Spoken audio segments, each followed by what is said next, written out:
오늘의 헤드라인입니다. 정부가 액상형 전자담배 사용을 중단하라고 권고했습니다.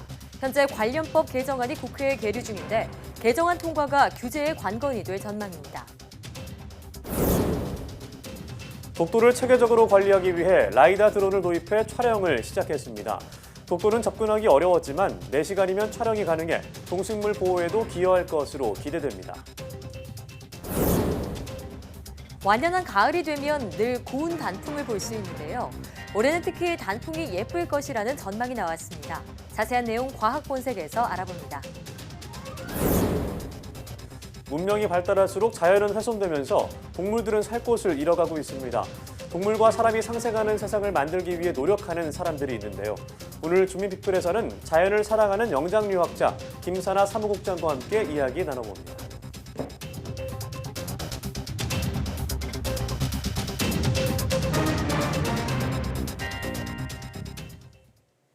여러분 안녕하십니까? 사이언스 투데이입니다. 국내외에서 액상형 전자담배에 대한 유해성이 잇따라 보고되고 국내 첫 의심 사례까지 나오자 정부가 액상형 전자담배 사용을 중단하라고 권고했습니다. 담배에 대한 정의까지 확대하면서 규제도 강화할 예정인데 법 개정이 관건입니다. 김정회 기자입니다. 30대 남성 A씨가 호흡곤란과 가슴 통증 증상으로 병원을 찾은 건 지난달 말입니다. A씨는 관련형 담배를 피우다가 6개월 전부터 액상형 담배를 피워왔습니다. 검사 결과 액상형 전자담배에 의한 첫 폐손상 의심 사례로 확인됐습니다. 공중보건에 대한 새 위협으로 판단한 정부는 전 국민을 대상으로 액상형 전자담배 사용을 중단하라고 강력히 권고했습니다. 국내외에서 유해성이 잇따라 보고되고 국내 첫 의심 사례까지 나오면서 강력한 대응이 필요하다고 본 겁니다. 액상형 담배 전자 사용을 중단할 것을 강력히 권고합니다.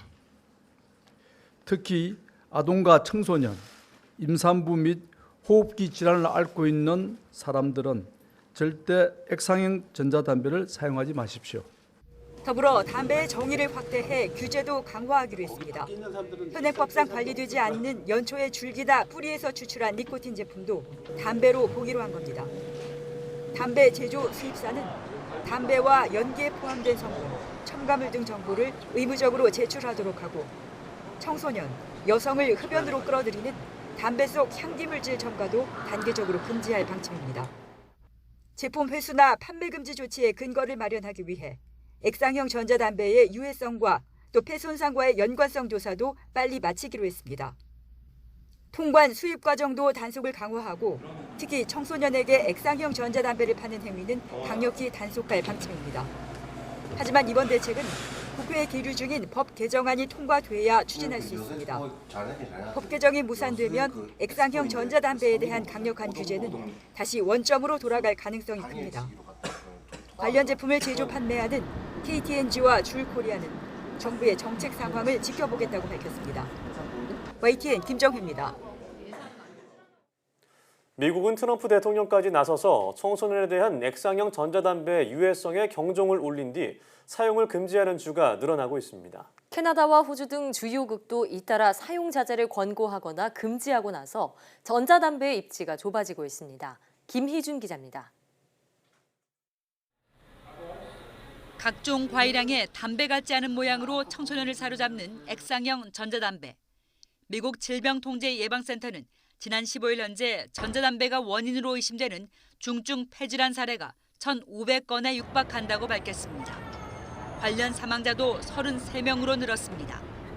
환자들은 13살에서 75살 사이, 이 가운데 35살 미만이 79%에 달했습니다. 이처럼 그 유해성이 심각하게 드러나면서 트럼프 대통령까지 나서 전자담배 금지 방침을 밝혔습니다. Not only is it a problem overall, but really specifically with respect to children. And we may very well have to do something very, very strong about it. 그러자 미 50개 주 가운데 처음으로 뉴욕주가 과일맛 같은 가양 전자담배 판매를 금지했습니다. These are obviously highly effective at targeting young people. We would ban all flavors besides tobacco and menthol. 워싱턴주와 몬태나주도 같은 조치를 내렸고 대형 유통업체인 월마트 등도 전자담배 판매 중단에 가세했습니다. 한편 호주와 뉴질랜드, 캐나다 보건당국도 잇따라 액상형 전자담배 사용 자제를 권고하고 나섰습니다. 이스라엘 정부는 액상 전자담배 판매를 금지했고 인도 정부도 그 생산과 수입 판매를 전면 금지하기에 이르렀습니다. 미국뿐 아니라 세계 각국에서 전자담배가 점차 설 자리를 잃어가고 있습니다.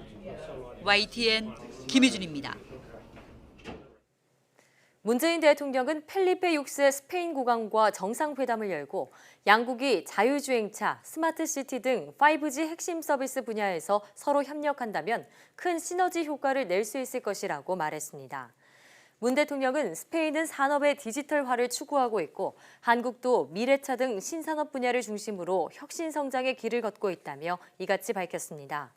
또 특별히 내년 양국 수교 70주년을 맞아 우리나라가 주빈국으로 참석하는 스페인의 산업연결 4.0 컨퍼런스와 국제관광박람회가 양국 우호 협력을 더욱 촉진하는 계기가 될 것으로 기대한다고 덧붙였습니다. 정보통신기술 융합을 통해 경제발전에 기여한 기업과 유공자를 포상하는 2019 대한민국 ICT 이노베이션 어워즈 시상식이 서울 코엑스에서 열렸습니다. 과학기술정보통신부가 주최한 이번 행사에서는 합동전자산업과 인포렉스 등 20개 단체와 유공자 13명이 ICT 기술 보급 등에 기여한 공로로 표창을 받았습니다. 지난 1999년 시작된 대한민국 ICT 이노베이션 어워즈는 정보통신기술 융합의 공로가 큰 단체와 개인을 대상으로 한 대표적인 정부 포상 행사입니다. 정부가 소재 부품 장비 분야의 수출 규제에 대응해 네트워크 장비와 단말 부품 자립화에 131억 원을 투입합니다. 과학기술정보통신부는 네트워크 장비와 단말 부품 자립화 및 개발된 제품의 성능 시험을 지원하기 위해 내년 예산 131억 원을 새로 편성한다고 밝혔습니다. 과기정통부는 일본 등 외국의 의존도가 높은 10개 안팎의 주요 부품을 선정해 과제당 10억 원을 투입해 제품 개발을 지원하고 개발된 장비의 성능 시험과 현장 운영 실적 확보에 28억 원을 투입할 예정입니다. 또 개발된 제품이 실질적인 성과를 낼 수 있도록 수요와 공급기업, 협회, 연구개발기관 등 관련 기관들이 참여하는 태스크포스팀을 운영할 계획입니다. 원자력안전위원회는 월성 1호기 조기 폐쇄 결정에 대해 감사원의 감사 결과가 나오기 전에 관련 안건을 의결하는 것이 가능한지 정부 법무공단에 검토를 의뢰했다고 밝혔습니다. 앞서 국회 과학기술정보방송통신위원회 국정감사에서 일부 의원들은 원안위가 감사원의 감사가 끝나지 않은 상태에서 월성 1호기 연구 정지안을 심의하겠다고 밝힌 데 대해 강하게 반발했습니다. 원안위는 지난 10일 열린 회의에서 예정대로 월성 1호기 연구 정지안에 대해 심의를 진행했지만 일부 의원들의 반대와 추가 검토가 필요한 사항이 있어 의결을 보류했습니다. 감사원의 감사 결과가 나오면 원안위 회의를 통해 의원들에게 보고한 뒤 심의를 진행할 예정이며 오는 25일 열리는 회의에서는 관련 안건을 논의하지 않을 계획입니다. 독도는 독특한 동식물과 지질로 학술적 가치도 높기 때문에 그 자체가 천연기념물로 지정돼 있는데요. 독도 지형 분석도 제작을 위해 근적 외선을 이용하는 라이다 드론이 도입돼 첫 비행을 시작했습니다. 이승은 기자가 보도합니다. 화산섬인 독도. 선착장에 내리면 삼형제 굴바위, 촛대바위, 닭바위 등 온갖 기암이 병풍처럼 서 있습니다. 절벽에는 천연기념물인 독도 사철나무와 울릉국화가 사람들을 반겨줍니다. 독특한 지형에 희귀한 생물들이 사는 독도는 그 자체가 천연기념물입니다. 하지만 풍화와 침식, 태풍에 의해 지형이 조금씩 끊임없이 변하고 있습니다. 실제 서도 어민숙소 뒤 절벽은 암석이 흘러내린 것을 육안으로도 볼 수 있습니다. 문화재청이 독도를 보다 체계적으로 관리하기 위해 라이다 드론을 도입해 촬영을 시작했습니다. 근적외선 레이저를 이용해 독도의 지형을 정밀하게 파악할 수 있는 라이다를 탑재한 드론입니다. 1년에 배를 댈 수 있는 날짜가 40일 정도에 불과할 정도로 접근이 어려운 독도. 드론으로는 4시간이면 독도를 상세하게 촬영해 전후 비교할 수 있습니다. 독도는 특히 접근하기가 어렵고 또 조사 인력이 투입되기도 아주 어려운 곳에 있기 때문에 이번에 드론 라이다를 통해서 측량된 지형 정보는 독도의 전체적인 지역의 모니터링과 또 보존 관리를 위한 대안을 마련하는 데 아주 좋은 도구가 될 것으로 보입니다. 울릉도 역시 천연기념물의 보고입니다. 대풍감 향나무 자생지, 울릉국화와 선백리양 군락 등 울릉도에는 천연기념물이 7곳이나 있습니다. 라이다 드론은 독특한 지형 속에 살아가고 있는 울릉도 동식물 보호에도 기여할 것으로 기대됩니다. 기후적인 특징, 그리고 지리적으로 내륙과 떨어져 있다라는 하는 특징, 그다음에 지질 토양적인 차이점으로 인해서 우리가 내륙과는 아주 다른 환경을 가지고 있기 때문에 아주 중요한 자연유산으로 볼 수 있습니다. 문화재청은 우선 전국 천연보호구역과 명승을 대상으로 드론 라이다 촬영을 계획하고 있습니다. YTN 이승은입니다. 독도의 날을 앞두고 아리랑 위성으로 찍은 독도의 생생한 모습이 공개됐습니다. 한국항공우주연구원은 지난 6월 20일 아리랑 3호가 찍은 독도의 모습과 지난 8일 아리랑 3A호가 촬영한 독도의 사진을 함께 공개했습니다. 이들 사진에는 파도가 독도의 서도와 동도에 부딪혀 물거품을 일으키는 모습은 물론 주변 암초와 만나 생긴 작은 파도나 동도에 있는 헬리콥터 착륙장도 선명하게 포착됐습니다. 아리랑 위성 3호와 3A호는 각각 지구 685km와 528km 상공을 돌고 있는 우리나라 지구 관측 위성입니다. 미세먼지 계절이 다시 시작되면서 공기질에 대한 관심이 부쩍 높아졌습니다. 지하철 등 대중교통의 실내 공기질은 상대적으로 관리가 소홀했는데 앞으로 초미세먼지 측정이 의무화됩니다. 황선욱 기자가 보도합니다. 지하철과 직행, 고속버스는 지금까지 2년에 한 차례 실내 공기질을 측정했습니다. 그나마 권고사항이었는데 앞으로 1년에 한 차례 의무적으로 측정해 공기질을 공개해야 합니다.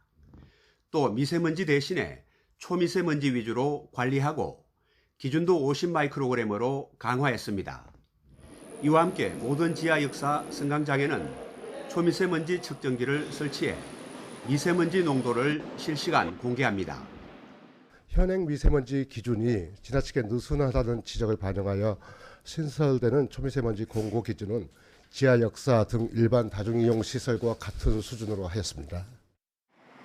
다만 시내버스와 마을버스는 자주 문을 열기 때문에 현실적으로 공기질 관리가 어려운 점을 감안해 이번 대상에서 제외했습니다. 미세먼지 관리 대상 어린이집도 확대됩니다.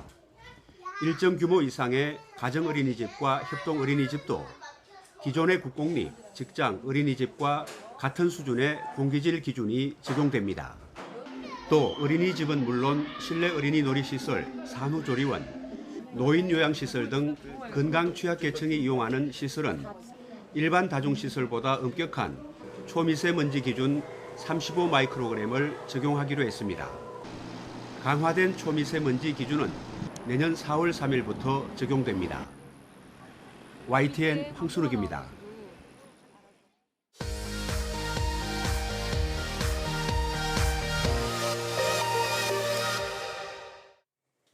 화제의 추를 골라 과학기자의 시선으로 분석하는 과학 본색 시간입니다. 네, 스튜디오에 이혜리 기자 나와 있습니다. 어서 오세요. 안녕하세요. 네, 반갑습니다. 네, 오늘은 어떤 이야기 준비하셨나요? 네, 이제 정말 완연한 가을인데요. 네. 이맘때면 참 아름다운 단풍을 볼 수가 있죠. 네. 매년 이렇게 단풍을 보기는 하지만 어쩜 이렇게 같은 시기에 매년 고운 빛깔을 자랑하는지 참 네. 신기하기도 한데요. 그래서 오늘은 이 단풍에 얽힌 재미있는 과학 이야기를 준비해봤습니다. 네, 이렇게 밖에 다녀보면 도심도 곳곳에 울긋불긋 물들었더라고요. 진짜 얼마 전까지만 해도 진하게 녹음이 물들었던 것 같은데 어느새 또 옷을 갈아입었던 것 같아요. 네. 자, 이 원래 잎에서는 이제 색소를 금방금방 만들어내는 건가요? 네, 사실 이 나뭇잎에는 녹색을 띠는 엽록소 외에도 주황색을 띠는 카로틴과 노란색의 크산토필 등의 색소가 이미 들어 있습니다.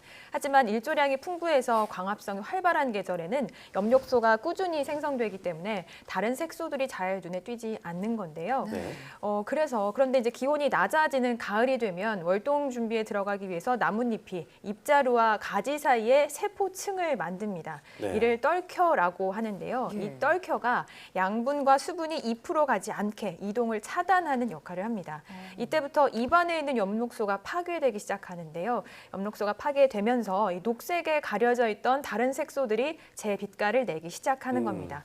물론 엽록소 외에 다른 색소도 분해되긴 합니다만 엽록소보다는 천천히 분해가 되기 때문에 알록달록한 빛깔을 선보이게 되는 겁니다. 그렇군요. 특히 또 이때 일부 나무의 경우에는 안토시아닌이라는 색소를 새롭게 합성해서 붉은색을 나타내기도 합니다. 네, 그러니까 가을에 나절 길이가 좀 짧아지고 또 기온이 내려가면서 엽록소 대신에 다른 색소가 나타나는 게 단풍에 물이 드는 그런 네. 원리다라고 설명해 주셨는데, 근데 나무마다 단풍 색상이 좀 달라지는 건 그 나무가 갖고 있는 색소가 다르기 때문인 건가요? 네, 맞습니다. 나무마다 색소를 가지고 있는 이 함량도 다르고요. 또 어떤 나무는 붉은색을 띠게 하는 안토시아닌을 합성을 하기 때문에 네. 붉은색을 보이기도 하는 겁니다. 네, 그렇군요. 그런데 올해 단풍이 특히 이쁘다 이런 전망이 나오고 있어요. 예. 특별히 그런 이유가 있을까요? 네, 보통 일교차가 크고 청명한 날씨가 이어지면 단풍이 아주 고울 것이다라는 전망이 나옵니다. 네. 방금 말씀드렸던 안토시아닌이라는 색소가 일교차가 클수록 많이 만들어지기 때문인데요. 그런데 올해 일교차가 큰 폭으로 벌어지면서 이런 조건이 충족된 셈입니다.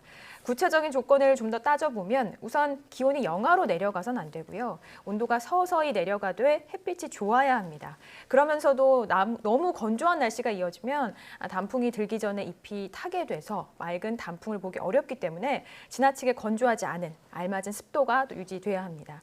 일반적으로 단풍에 영향을 주는 요인으로는 온도와 햇빛, 수분을 꼽습니다. 네. 이 때문에 이맘때 평균 기온과 일조 시간 그리고 가뭄 여부 등이 단풍의 품질이나 단풍이 드는 시기 또 이런 것들을 결정하는 데 큰 역할을 하게 됩니다. 그렇군요. 사실 뭐 가을이면 당연하게 예쁘게 물든 단풍을 볼 수 있다고 생각했는데 생각보다 그런 조건들이 좀 까다롭네요. 자, 그런데 어떻게 나무가 이런 뭐 기온이나 일조 시간 등을 그런 변화가 있는 걸 알아채는지 좀 새삼 놀랍기도 해요. 네, 사람도 밤이 되면 졸렸고 낮에 이제 일어나서 활동을 하듯이 나무 안에도 이런 생체 시계가 존재합니다. 나무 역시 어떤 계절의 흐름에 따라 자연스럽게 낮아지는 기온이랑 점차 커지는 일교차 등을 신호물질인 호르몬으로 감지하게 됩니다. 네, 뭐 봄이 오면 꽃이 피는 것처럼 나무의 생체 시계가 이제 자연을 감지한다 이렇게 볼 수 있을 것 같은데요. 네. 보통 이 단풍 예보를 할 때 설악산에 첫 단풍이 피었다, 뭐 이번 주말에 단풍이 절정이다 이런 예보가 있는데 그런 이런 예보에는 어떤 기준이 있는 건가요? 네, 나무 한 그루를 놓고 단풍이 들었다라고 보는 기준은 전체 잎의 한 10%가 물들었을 때이고요. 네. 유명 산지를 대상으로 기상청에서 모니터링하는 기준은 첫 단풍이 정상에서부터 20% 정도 물들었을 때 단풍이 시작됐다라고 이렇게 예보를 합니다. 첫 단풍이 관측된 이후 보통 2주 후에 절정에 다다랐다고 보는데요. 현재는 설악산에서 시작해서 광주 무등산을 끝으로 대다수의 산이 절정에 도달했습니다. 보통 산지를 기준으로 단풍 절정 시기는 10월 10일 내외, 또 도시숲의 경우에는 11월 초순 내외로 절정이다라고 볼 수 있습니다. 네. 그렇군요. 그러면 산에 물든 단풍을 좀 즐기려면 이번 주말이 적기고, 그러니까 도심에서는 다음 달 초까지도 단풍을 감상할 수 있다 이런 얘기네요. 네, 그렇습니다. 완연한 가을이 빨리 이렇게 가는 게 좀 아쉽기도 한데요. 그래서 제가 남은 가을 조금 남아있는 단풍을 즐길 수 있는 내용을 준비를 해봤거든요. 이른바 단풍 달력을 준비해봤습니다. 이 시기에 따라서 단풍이 언제 절정인지 알려주는 그런 달력인가요? 네, 시기별로 단풍 나무별로 언제 피는지를 정리해 놓은 달력이고요. 기준이 되는 것은 이제 서울의 홍릉숲입니다. 국립산림과학원이 2007년부터 서울 홍릉숲 내에 단풍나무, 화살나무, 상갈나무 등의 단풍이 드는 한 40여 개의 수종을 관측한 결과를 토대로 이 단풍 개시일을 정리해봤습니다. 화면으로 좀 함께 보시면서 이야기 나눠보겠습니다. 보시다시피 이제 홍릉숲 단풍은 평균적으로 9월 말 은단풍, 또 세열단풍 등을 시작으로 10월 초 중순에는 산나무, 꽃단풍, 좁은 단풍 등이 물들고요. 10월 말이 되면 형형색색의 단풍이 아주 화려하게 물드는 것을 달력을 통해서 확인하실 수 있습니다. 네, 달력을 보니까 지금쯤이면은 홍단풍을 좀 볼 수 있는 그런 시기군요. 사실 뭐 벚꽃도 그렇고 단풍도 그렇고 즐길 수 있는 시기는 한정돼 있잖아요. 이번 주말이 산에 물든 단풍을 보기 적기라고 하니까 등산 다녀오는 것도 좋을 것 같다는 생각이 드네요. 오늘 말씀 잘 들었습니다. 네, 고맙습니다.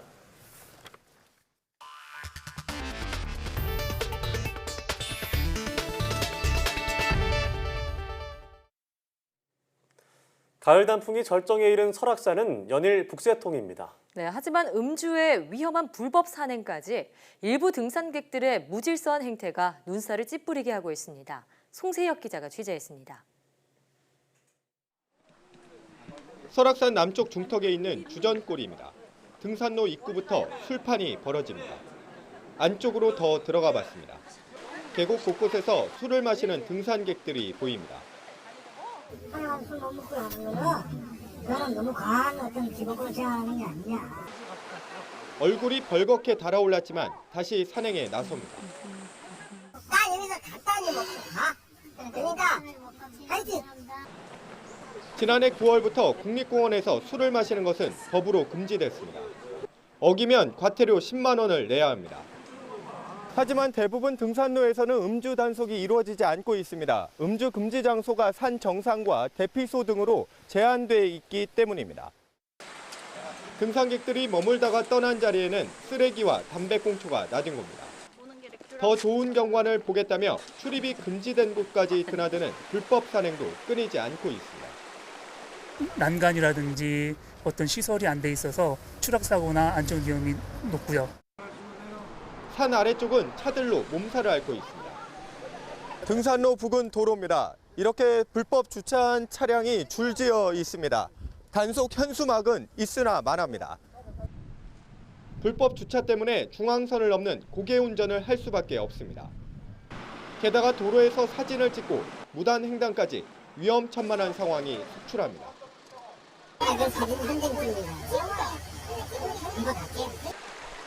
단풍 절정기를 맞아 일부 등산객들의 추태는 올해도 어김없이 되풀이됐습니다. YTN 송세혁입니다. 충청남도는 아프리카 돼지열병 유입을 막기 위해 양돈 농민들에게 당분간 등산을 하지 말 것을 요청했습니다. 충남도는 발생 지역 야생 멧돼지에서 바이러스 감염이 잇따라 확인되면서 강도 높은 조치가 필요하다고 설명했습니다. 또 돼지를 키우지 않는 도민들도 경기도와 인천, 강원 지역 등산을 자제해달라고 요청하고 시군 산악회에 절대 양돈 농가를 방문하지 말 것을 당부했습니다. 도 방역당국은 이 같은 내용을 현수막에 담아 등산로 입구에 걸어놓기로 했습니다. 중국인 여행객이 가져온 소시지에서 아프리카 돼지열병 바이러스 유전자가 확인됐습니다. 농림축산식품부는 중국 단둥에서 인천항으로 입항한 중국인 여행객이 휴대한 소시지를 검사한 결과 아프리카 돼지열병 바이러스 유전자가 확인됐다고 밝혔습니다. 농식품부는 이 여행객이 지난 16일 인천항에 입항한 뒤 검역 과정에서 돈육 가공품 휴대 사실을 자진 신고했으며 유전자의 염기서열 분석 결과 최근 중국에서 발생한 바이러스 유전형과 같은 형으로 확인됐다고 밝혔습니다. 이번에 검출된 아프리카 돼지열병 유전자는 약 4주 정도의 세포 배양 검사를 거쳐 생존 여부가 확인될 예정이며 지금까지 검출된 유전자는 모두 사멸된 것으로 확인됐습니다.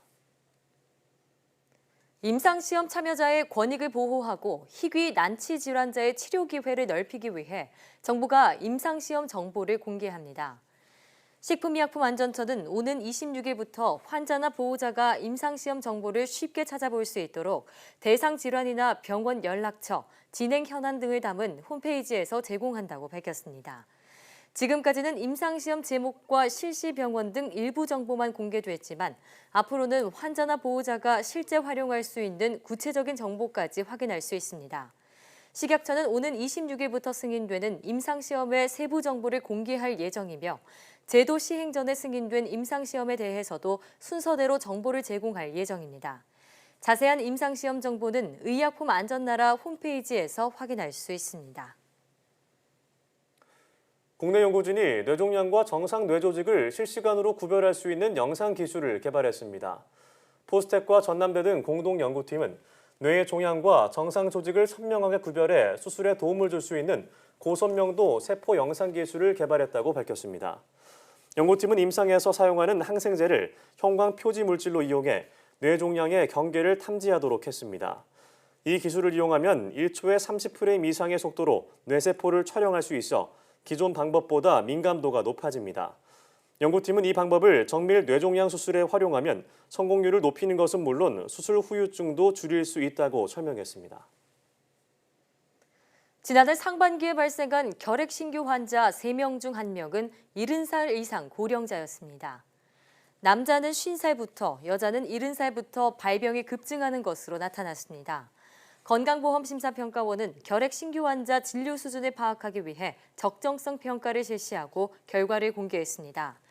지난해 1월부터 6월까지 질병관리본부에 신고된 결핵 신규 환자는 만여 명으로 남자 58%, 여자 42%로 남자가 더 많았습니다. 우리나라 결핵 신규 환자는 2011년 3만 9천여 명으로 최고치를 기록한 뒤 7년 연속 감소세에 있지만 OECD 회원국 중 발생률과 사망률이 가장 높은 수준입니다. 다른 사람의 정자로 인공수정에 태어난 자녀도 법적으로는 남편의 친자로 봐야 한다고 대법원 전원합의체가 판단했습니다. 또 배우자가 혼외 관계로 낳아 유전자가 다른 자녀도 일정 기간 이의제기가 없다면 친생관계로 봐야 한다며 기존 판례를 유지했습니다. 홍선기 기자의 보도입니다. 무정자증 진단을 받은 A씨는 1993년 다른 사람의 정자로 인공수정을 해 첫 아이를 낳았고 친자식으로 출생신고를 했습니다. 4년 뒤 둘째가 태어나자 무정자증이 나았다고 착각해 역시 친자식으로 신고했습니다. 하지만 2014년 아내와 협의 이혼하는 과정에서 둘째 아이가 혼외 관계로 태어났다는 사실을 알게 됐고 두 자녀 모두 친자가 아니라며 소송을 냈습니다. 1, 2심은 모두 A씨가 친자 관계를 부정할 수 없다고 판단했습니다.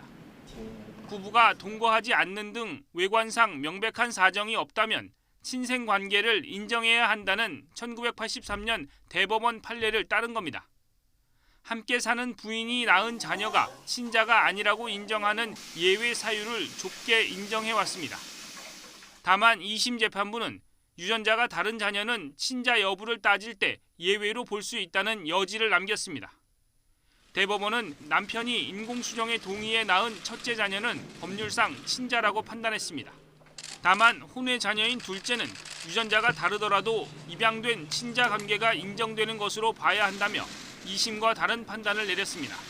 혈연 관계가 없다는 점이 밝혀지더라도 여전히 친생 추정이 미친다고 보아야 한다는 것이 대법원의 다수 의견입니다. 대법원은 오랜 기간 유지된 가족관계를 보호할 필요성 등을 고려할 때 혈연 관계만을 기준으로 친생 관계를 간주하는 범위를 정할 수 없다고 설명했습니다. 앞서 대법원은 유전자 검사 기술 발달 등 사회 변화를 고려해 대법원장과 대법관 12명이 심리하는 전원합의체에서 다루도록 했고 지난 5월 공개 변론도 열었습니다. 하지만 36년 전 판례를 그대로 유지하기로 하면서 친자 관계가 아니라고 주장해온 A씨의 패소를 확정했습니다. YTN 홍성기입니다.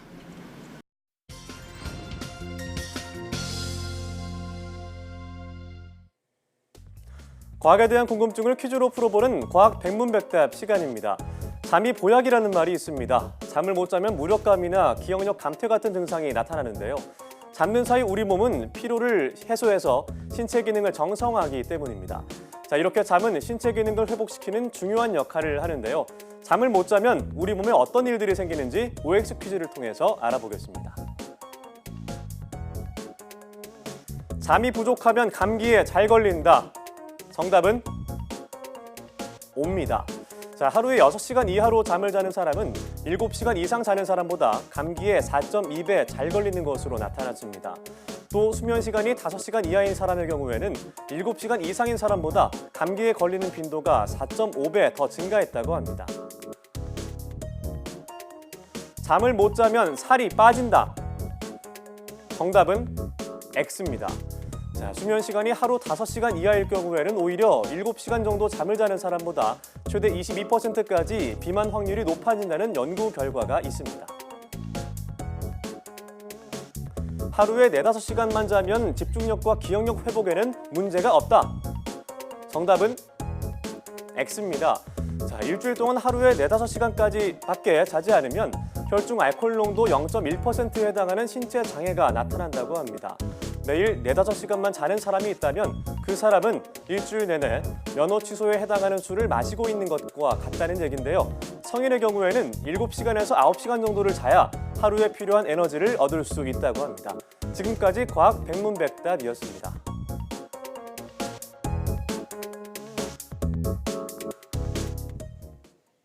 서울 석촌동 고분군에서 4.3kg에 달하는 화장된 유골이 발견됐습니다. 백제 왕릉급 고분군으로 추정되는 곳이어서 백제 왕실의 화장 문화를 증명하는 사례로 주목됩니다. 구수본 기자입니다. 건물이 빼곡한 서울 잠실 지역 한복판에 섬처럼 위치한 석촌동 고분군. 근초고 왕릉을 포함한 백제 왕릉급 고분군으로 평가받습니다. 이곳에서 이번에 4.3kg에 달하는 화장된 인골이 발견됐습니다. 사람 한 명의 화장 유골이 2-3kg 정도 된다는 점에서 여러 사람의 뼈로 보입니다. 굉장히 고온으로 잘 화장이 된 그런 인골이었고 또 인위적으로 인골을 파쇄해서 분골을 했던 흔적까지 발견이 됐습니다. 본격적인 매장이라고도 볼 수 있기 때문에 이것은 백제 왕실의 장례 문화의 일단을 보여주는 그런 자료라고 해석할 수가 있겠습니다. 여러 돌무지 무덤이 100m 규모로 이어진 초대형 연접식 적석총 형태도 처음 확인됐습니다. 네모골의 중소규모 돌무지 무덤 16기와 이를 연결하는 연접부, 화장된 유골을 묻는 매장 의례부를 맞붙여가며 무덤 규모를 확장한 특이한 형태입니다. 발굴 과정에서는 금귀걸이와 유리구슬, 기와, 중국 청자 등 유물도 대량 발굴됐습니다. 이 또한 왕족이나 최고위 관리의 무덤들로 추정할 수 있는 근거가 됩니다. 연접식 적석총의 발견으로 현재 복원된 석촌동 고분 6기 외에 알려지지 않은 또 다른 고분이 묻혀 있을 가능성도 커졌습니다. 특히 백제왕실의 장례문화 연구에 새로운 전기가 마련된 것으로 평가돼 관련 연구가 활기를 띨 것으로 보입니다. YTN 구수본입니다.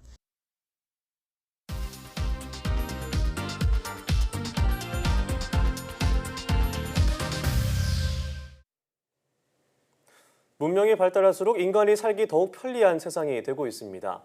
하지만 자연은 더욱 훼손되면서 동물들은 살 곳을 잃어가고 있는데요. 이런 상황에서 더 나은 세상을 만들고자 노력하는 사람들이 있습니다. 네, 오늘 주민피플에서는 생명다양성재단 김사나 사무국장과 함께 이야기 나눠보겠습니다. 어서 오십시오. 네, 반갑습니다. 네, 반갑습니다. 네, 사무국장님께서는 동물 연구뿐만 아니라 보호 활동도 활발하게 하고 계시던데요. 우선 우리나라 최초의 야생 영장류 학자라는 굉장히 독특한 이력을 갖고 계시더라고요. 일단 처음에 어떻게 동물을 연구하게 되셨는지 그 계기가 궁금합니다.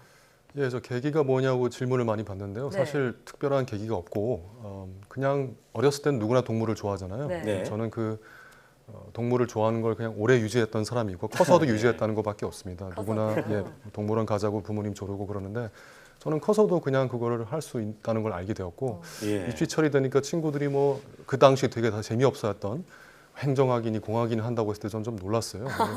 어떻게 갑자기 이렇게 평소에 분명히 안 좋아한다고 한 걸 갑자기 한다고 하는 건지 보니까는 연구도 할 수 있다는 걸 알게 되었고 그래서 저는 그냥 동물 연구 쪽으로 선택하게 되었습니다. 진로를. 네. 뭐 동심이 커서도 이어졌을 뿐이다 이렇게 재밌게 말씀을 해주셨는데요. 네, 뭐 사실이 그런 거죠. 네.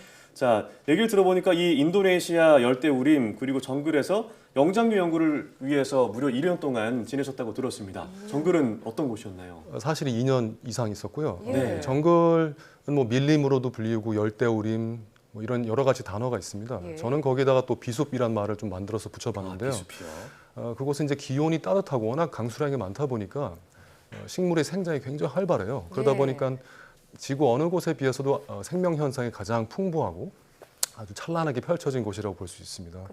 그러다 보니까 거기 있는 생물도 가장 다양하고 사람들은 이제 정글을 얘기하면 꼭 무슨 적자생존, 약육강식, 경쟁 일변도의 어떤 세상으로 생각하는데 제가 봤을 때는 오히려 도시가 그렇고요. 오히려 정글은 굉장히 다양한 종이 살고 어떤 한 종이 우점하는 경우는 없습니다. 그렇군요.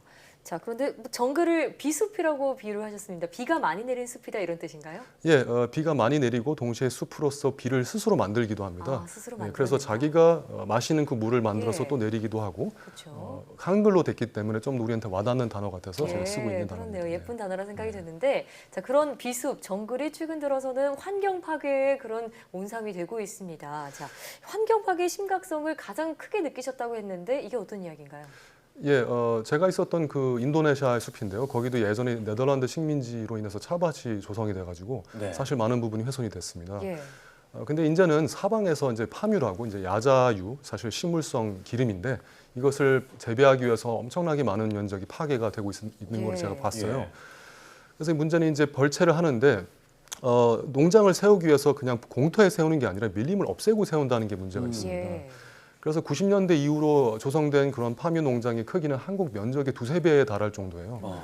그 정도로 엄청난 양이 없어지고 있는 것이고 파뮤로 인한 그런 피해는 삼류 현상 그 규모가 너무 크고 만약 그 정도가 계속 지속이 되면 한 2020년쯤에는 아예 인도네시아 숲이 사라질지도 모른다고 유엔이 경고를 하기도 했습니다. 내년이잖아요. 2022년이니까 내후년 한 22년이요. 2년 이후가 되겠죠. 네. 그리고 뭐 아마존에서 이번에 최악의 화재도 있었고요. 네. 화재 문제도 크지 않나요? 네, 아마존의 화재의 경우에도 사실은 그 매년 있긴 했지만 이제 올해에는 가장 큰 규모로 일어났다고 할 수 있어요. 전년 대비 약 84%가 증가를 했고 7월 한 달 가장 심했을 때는 무려 280 거의 % 증가가 있었습니다. 근데 문제는 그게 다 거의 인공적인 방화라는 겁니다. 사람이 육류 생산과 사료 생산을 위한 그런 곡물 재배지로 확보하기 위해서 사람들이 일부러 불을 내서 없애고 있는 상황이라는 게 가장 심각한 얘기가 되겠습니다. 네, 정말 말씀을 들어보니까 정글 환경의 문제도 심각하다는 것을 알 수가 있는데요. 자, 그럼 이런 것들이 직접적으로 우리 생활에 영향을 끼치게 될 것 같습니다. 근데 사람들이 이제 이런 정글이나 밀림의 파괴가 우리 생활에 어떤 영향을 끼치냐고 하는데 사실은 우리가 먼저 그 파괴를 일으킨 사람들이고요. 그리고 이제 나중에 다시 그게 우리한테 영향을 주겠죠.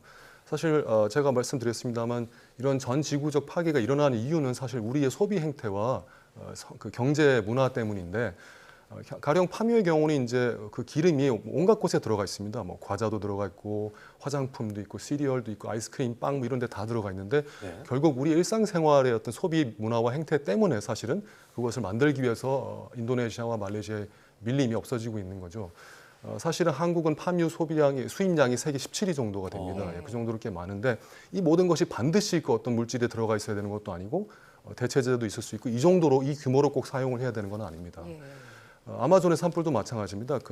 일어나는 가장 주된 목적이 결국 육류 생산과 사료 곡물을 위한 어떤 재배지 확보인데 우리를 비롯한 많은 나라들의 육류 소비가 너무 늘어나다 보니까 이런 일이 일어나고 있어요. 한국도 브라질에서 돼지고기 수입을 작년부터 시행하고 있고 브라질 대사관에서 또 추진하고 있는 그 소고기 수입도 아마 곧 열릴 전망이라고 하고 대두도 많이 수입을 해서 벌써 사료로 공급을 하고 있습니다. 이런 행동을 계속하는 이상 결국 우리의 생활이 이런 열대우림의 벌채에 영향을 주고 그럼 그것이 지금 안 그래도 심한 그 기후 변화에 악영향을 줄 수밖에 없습니다. 왜냐하면 그 산림은 탄소의 가장 좋은 저장고이기 때문에 그게 지금 불타고 있으면 결국 기후 변화가 악화돼서 우리한테로 돌아올 수밖에 없겠죠. 그러니까 이런 열대우림 파괴는 인간의 활동이 일으킨 것이고 다시 인간의 피해로 되돌아온다. 악순환을 말씀하셨는데요. 그동안 사무국장님께서는 여러 인터뷰에서 생태 감수성이라는 말씀 많이 쓰셨습니다. 이 생태 감수성이 부족해서 생명이 파괴되고 환경도 영향을 미친다 이런 얘기인데 이게 무슨 얘기인지 자세히 설명해 주시죠. 지금 지구의 허파라고 하는 아마존이 또 아시아의 허파인 뭐 말레이시아, 인도네시아 이런 곳들이 다 불타고 있는데 우리가 아예 관심이 없거나 거의 모르고 있고 알게 된다 하더라도 별로 느끼는 바가 없다고 하는 것은 바로 생태 감수성이 부족하다는 바로 그 사실을 말해주는 겁니다. 생태 감수성은 저는 이런 거라고 생각합니다. 생명 현상이 벌어지는 이치와 양상을 이해하고 느끼고 또 그거에 대한 가치 부여 능력의 총체라고 생각을 합니다. 한마디로 자연에 대해서 알고 또 그걸 바탕으로서 어떤 가치 체계를 세워서 그거에 따라서 행동할 수 있는 어떤 능력을 말하는 것이죠. 근데 한국은 지금 그런 게 굉장히 부족한 상태고 이 지구라는 생태적 관계를 이해하지 못한 상태에서 우리가 이런 식으로 살면 사실은 문제를 낳을 수밖에 없죠. 사실은 우리가 살면서 어느 정도는 영향을 끼칠 수밖에 없습니다. 세상에. 하지만 그 선택이 뭘 하냐에 따라서 그 여파가 굉장히 다를 수 있다는 걸 알고서 그 헤아림을 생활에 반영해야 되는 것이고 그러기 위해서는 생태 감수성이 필요한 것이죠. 우리가 환경이라는 단어를 말할 땐 사람이 있고 그 경계가 뚜렷하고 그다음에 바깥이 있다는 의미가 포함되어 있는데 마치 우리와 환경이 동떨어져 있는 것처럼 얘기를 합니다. 하지만 사실은 그 내부하고 외부가 경계가 흐릿하다고 하는 흐릿하게 만드는 그 능력을 저는 생태 감수성이라고 생각하고 저 먼 곳의 아마존의 문제가 결국 내 것처럼 느끼게 하는 능력 바로 이게 생태적 감수성이라고 생각합니다. 그렇다면 이 자연과 사람이 공존하거나 생산하기 위해서 상생하기 위해서는 우리가 어떤 자세와 노력이 필요할까요? 지금 사람들이 이제 공존과 상생에 대한 말씀을 많이 하시는데 일단 그러기 위해서는 현실 인식이 돼야 됩니다. 지금 인간과 자연의 관계가 비등한 것이 아닙니다. 오히려 자연은 코너에 몰릴 대로 몰려 있는 상황이고 인간은 상생과 공존의 그런 가능성을 오히려 짓밟고 있는 상황입니다. 그래서 자연에게 엄청나게 불리하게 이제 기울어진 전세가 완전히 기울어진 상황에서 우리가 오히려 존재감을 거두고 자연이 펼쳐질 수 있는 기회를 제공해야 되는 상황이 됩니다. 일단 그러기 위해서는 우리 사회가 추구하고 있는 성장 일변도 또는 생산성, 효율 일변도에서 새로운 가치, 생명에 대한 가치, 진정한 지속 가능성에 대한 가치로 탈바꿈을 해야 됩니다. 이렇게 됐을 때에만 그리고 우리 모두가 일상생활에서 개인이 기여하는 바도 있다는 것을 확신하고 네. 행동했을 때만 있을 수 있고 사실 그렇게 해서 가장 좋은 것은 서식지 보존입니다. 왜냐하면 기후변화 상황에서는 기후변화가 지금 엄청나게 위기에 닥쳐 있는데 가장 좋은 탄소 저장고가 나무이고 서식지를 보존하면 그 나무가 탄소를 많이 빨아들입니다. 이렇게만 돼도 자연스럽게 동물들은 그 숲에서 상생과 공존이 네. 되기 때문에 그게 가장 좋은 방법 같습니다. 네. 지금 이런 메시지를 이렇게 인터뷰를 통해서 혹은 대중 강연을 통해서 전하고 계시잖아요. 네. 이 사무국장님의 앞으로의 계획도 마지막으로 듣고 싶습니다. 예, 저는 앞으로도 지금 하고 있는 것처럼 연구랑 뭐 캠페인과 이런 지필 활동을 통해서 생태 감수성이 회복이 되고 우리 사회가 좀 더 생태적인 방향으로 나갈 수 있도록 계속해서 노력을 할 생각입니다. 지금 한국 사회가 생태적 결정을 내려야 할 때 항상 못할 경우에는 정부건 기업이건 언론이건 다 서로의 눈치를 보고 서로한테 책임을 돌립니다. 아직 저쪽이 준비가 안 되는데 어쩌라는 것이냐. 결국 일반 사람들이 주체가 될 수밖에 없는 것이고 우리 모두가 그러한 여론을 가지고서 중요한 결정을 할 수 있게끔 하는 그 과정의 보탬이 되는 것이 저희 계획이고 앞으로 임무라고 생각합니다. 예, 앞으로 많은 이 활동을 통해서 자연과 이제 공존하고 상생할 수 있도록 계속 힘이 되어 주셨으면 좋겠습니다.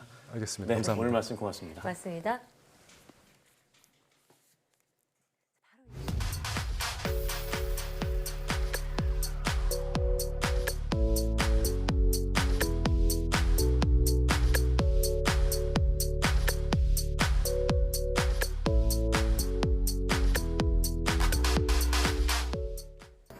산 꼭대기는 산의 아래보다 일찍 기온이 낮아지기 때문에 단풍이 더 빨리 들게 되는데요. 네, 그래서 우리나라의 단풍 소식은 북쪽에서 시작돼 남쪽으로 또 백두산이나 한라산처럼 높은 산에서는 산 꼭대기에서 아래쪽으로 내려오는 겁니다. 네, 지역에 따라서 이번 주말 단풍이 절정이라고 하니까요. 가족과 아닌 친구들과 함께 단풍놀이 놓치지 마시기 바랍니다. 사이언스 투데이 오늘 저희가 준비한 소식은 여기까지입니다. 함께해 주신 여러분 고맙습니다.